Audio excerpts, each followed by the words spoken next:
उष्ण तेज से, जो उष्ण स्पर्श है वह तेजस में, अनुष्णा शीत पृथ्वी वायव्यो, और न ठंडा और न गर्म, ऐसा जो साधारण स्पर्श है वह पृथ्वी में भी रहता है और वायु में भी रहता है। कि पृथ्वी यदि गर्म लगती है, वायु यदि हमें ठंडी गर्म लगती है, तो ये किसी संयोग से, अग्नि के अथवा जल के संयोग से ऐसा हमें प्रतीत होता है।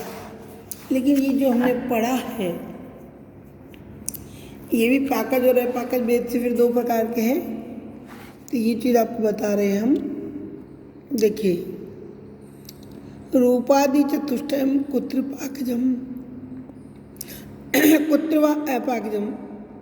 रूपादि चतुष्टयम, रूपादि जो चारों, रूप रस गंध और ये स्पर्श चार, कुत्र पाकजम, कहाँ तो ये पाकज है, कुत्र व अपाकजम, और कहाँ पर ये अपाकज है। इसका उत्तर सुनिए। रूपादि चतुष्टयम पृथ्व्याम पाकजम अनित्यम च, रूप रस गंध स्पर्श चारों पृथ्वी में पाकज है। पाकज किसे कहते हैं? जो तेज के संयोग से उत्पन्न होता है वो पाकज है। अनित्यम च, तथा अनित्य है। अनित्य मतलब कभी है और कभी नहीं है। अन्यत्रा पाकजम नित्यम अनित्यम च, अन्यत्र, अन्यत्र अर्थात जल तेज तथा वायु, शेष लगे ना चारों, जल तेज और वायु, इन तीनों में रूप रस गंध स्पर्श अपाकज है, बिना संयोग के है, नित्य भी है और अनित्य भी है। नित्यगतम नित्यम, अनित्यगतम अनित्यम। नित्यता परमाणु के रूप में जो है, नित्यगतम परमाणु के रूप में जो वो नित्य है। अनित्यगतम, अनित्य कार्य रूप में जो रहने वाला है उसके कहते हैं अनित्यगतम अनित्यम, वहाँ ये अनित्य है। इसके बाद पांचवा गुण आ जाता है। पांचवा गुण संख्या है। एकत्वादि व्यवहार हेतु संख्या। एकत्वादि जो व्यवहार का कारण है उसे संख्या कहते हैं। सा नौ द्रव्य वृत्ति, ये संख्या जो है वो 9 द्रव्य में रहती है। पृथ्वी जल तेज अग्नि वायु आकाश, जो हमने आपको भी 9 द्रव्य बताए थे, 9 में ही संख्या रहती है। एकत्वादि परार्ध पर्यंता, एकत्वादि एक से लेकर के परार्ध पर्यंत, परार्ध तक है। संख्या एक से शुरू होती है, परार्ध तक है। एकत्व नित्यम अनित्यम च, एकत्व के फिर दो भेद हैं, एक नित्य और दूसरा अनित्य। नित्यगतम नित्यम, जो नित्य द्रव्य परमाणु में रहता है वह एकत्व नित्य है। अनित्यगतम अनित्यम, और जो अनित्य कार्य द्रव्य में रहता है वह एकत्व अनित्य है। द्वित्वादिकम तो सर्वत्र अनित्यमेव, द्वित्वादि तो सर्वत्र नित्य में तथा अनित्य में, सभी में अनित्य ही है। अर्थात एकत्व इत्यादि व्यवहार एक दो बहुत इत्यादि स्वरूप वाला है। इसके एक कारण को ही संख्या कहते हैं। केवल व्यवहार तो कहेंगे तो व्यवहार तो घटपट आदि भी है, उनको हटा करके कहा गया है एकत्व आदि, जो संख्या गणना बता रहे हैं उसे संख्या कहा गया है। और संख्याएं कहाँ तक है?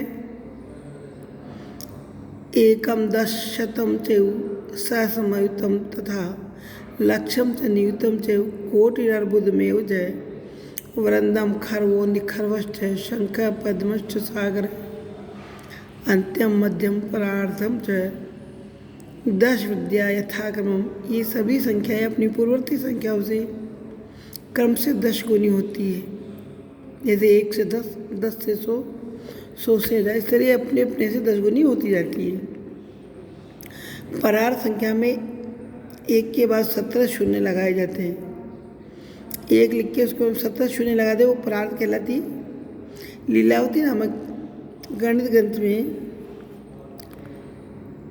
नियुत के स्थान पर प्रयुक्त, वृंद के स्थान पर अब्ज, शंख के स्थान पर महापद्म और पद्म के स्थान पर शंकु नामों का प्रयोग भी हमें मिलता है। फिर 5 गुण संख्या के बाद हम छठा गुण पढ़ते हैं, परिमाण। तो परिमाण किसे कहते हैं? उसके लिए अन्नम्भट्ट कह रहे हैं परिमाणस्य किम लक्षणम कतिविधम च तत्। परिमाण का क्या लक्षण है और वह कितने प्रकार का है? जवाब दे रहे हैं अन्नम्भट्ट हमें, मान व्यवहार कारणम परिमाणम नवद्रव्य वृत्ति।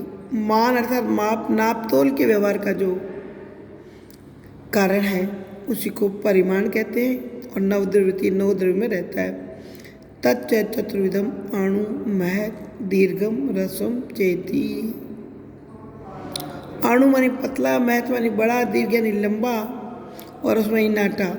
परिमाण के ये 4 बेरे नापतोल की जो इकाई है वही परिमाण कहलाती है। और उसके फिर उन्होंने 4 भेद बता दिए। अणु यानी सूक्ष्म, महत यानी विशाल, लंबे को दीर्घ कह दिया और नाट्य को हमने इसमें रस कह दिया है। तो ये था आपका 6ठा गुण जिसे हमने परिमाण कहा। इसके बाद अब आप क्या जाएगा 7वां गुण,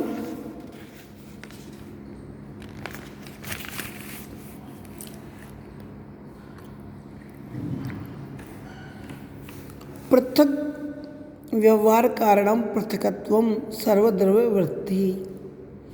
पृथक अर्थात वह वस्तु इससे भिन्न, इसे हम पृथक कहते हैं। भिन्नता का जो व्यवहार है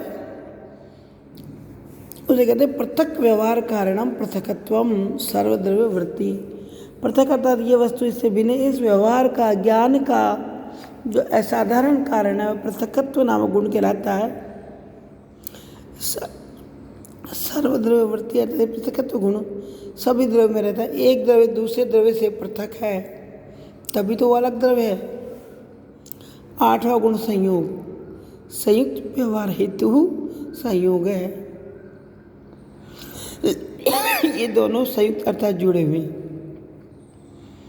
ऐसा जो व्यवहार हेतु है उसके कारण को संयोग कहते हैं। 2 चीज़ें आपस में जुड़ी हुई है, इसके व्यवहार के कारण को संयोग कहते हैं।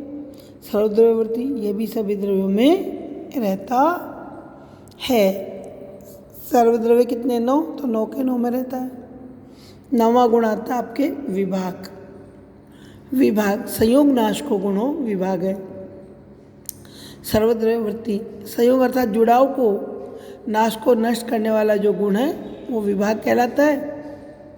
सर्वद्रव्य सभी द्रव्यों में वृत्ति रहता है। विभाग भी सभी द्रव्यों में रहता है। संयोग नाशक ईश्वर इच्छा भी होती है, तो ईश्वर इच्छा में अतिशयोक्ति न हो, इसलिए असाधारण शब्द का प्रयोग कर विभाग का लक्ष्य इस प्रकार किया गया है। संयोग नाश के असाधारण गुणों विभाग है, अर्थात संयोग को नष्ट करने वाला जो असाधारण गुण है वही विभाग है। ईश्वर इच्छा तो साधारणता रहती है, तो सभी में है, वो तो संयोग में भी रहती है ईश्वर की इच्छा। तो संयोग और विभाग की दोनों गुण अपने आश्रय में अंशत है, इसलिए इन्हें अव्यावर्ती कहा जाता है। क्योंकि मान लीजिए हाथ उठने की प्रक्रिया कर जब पुस्तक पर पड़ता है, हाथ और पुस्तक का पारस्परिक संयोग होता है। मूलतः ये संयोग न तो हाथ में और न पुस्तक में। इसी प्रकार हाथ में संयोग, पुस्तक से जब हाथ हटेगा तो पुस्तक हाथ से गिरेगी, दोनों का विभाग होगा। इस प्रकार संयोग और विभाग अंशतः ही हाथ और पुस्तक में रहते हैं। पृथकत्व और विभाग में अंतर यह है कि पृथकत्व 2 भिन्न भिन्न द्रव्यों की पृथक स्थिति का द्योतक है, जबकि विभाग 2 संयुक्त द्रव्यों को अलग करने वाला गुण या धर्म है। इसके बाद 10वां गुण आपके आता है और 11वां गुण है परत और अपरत। परापार व्यवहार साधारण कारणे परत्वा परत्वे। दूरी और निकटता के व्यवहार का जो असाधारण निमित्त कारण है वही परत्व तथा अपरत्व है। परे हम कहते हैं तो परे है, दूर है, परत अपरत्व ज़्यादा दूर नहीं है। तो दूरी और निकटता व्यवहार का जो असाधारण कारण है वही परत्व और अपरत्व 10वां और 11वां गुण है। पृथ्वी आदि चतुष्टय मनोवृत्ति, ये पृथ्वी आदि चारों में तथा मन में भी रहता है। दूरी और नज़दीकी मन में भी है, पृथ्वी जल इत्यादि चारों में तो है ही। ते द्विविधे दिक्कृते कालकृते च, ये दो प्रकार का है, एक दिशाकृत तथा दूसरा कालकृत। दूरस्थे दिक्कृतम परत्वम, कोई वस्तु दूर है तो उसमें दिशा के द्वारा किया गया परत्व है। समीपस्थे दिक्कृतम अपरत्वम, कोई चीज़ नज़दीक है तो दिशाकृत अपरत्व है। ज्येष्ठे कालकृतम परत्वम, ज्येष्ठ में कालकृत परत्व है।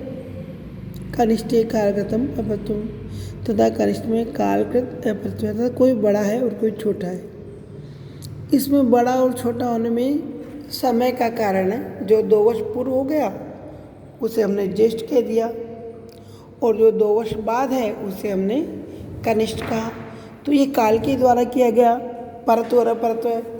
यदि कोई चीज़ दूर रखी है या पास रखी तो दिशा के द्वारा किया गया परत्व और अपरत्व है।